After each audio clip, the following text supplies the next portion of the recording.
القديس كوش المجاهد العظيم. ولد القديس كوش في بلدة أنيطانيوس لأبوين كانا يعبدان الكواكب، ولكنه منذ صغره أظهر فضائل عظيمة مثل العفة والطهارة والورع والرحمة. وعندما أراد والداه تزويجه رفض ذلك بشدة، لكنه أجبر على الزواج، إلا أنه بقي مع زوجته في طهارة وعفة مكرسا قلبه لله. كان كثير الصلاة، يسأل الله أن يهديه إلى الحق، حتى ظهر له الملاك ميخائيل وأرشده إلى أحد رسل المسيح. هناك تعلم تعاليم الإيمان المسيحي، واعتمد وتناول الأسرار المقدسة.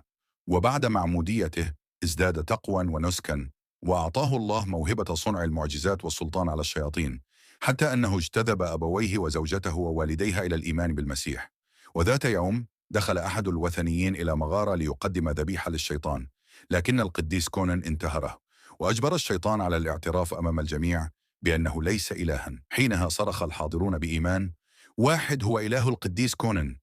وآمنوا جميعا واعتمدوا.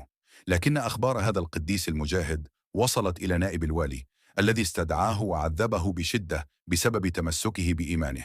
وعندما علم أهل بلدته بذلك هرعوا لإنقاذه، مما أجبر الوالي على الفرار، فقاموا بفك قيوده وأعادوه إلى بلدته، حيث عاش سنوات أخرى في تقوى وإيمان، حتى رقد بسلام وانتقل إلى الأمجاد السماوية.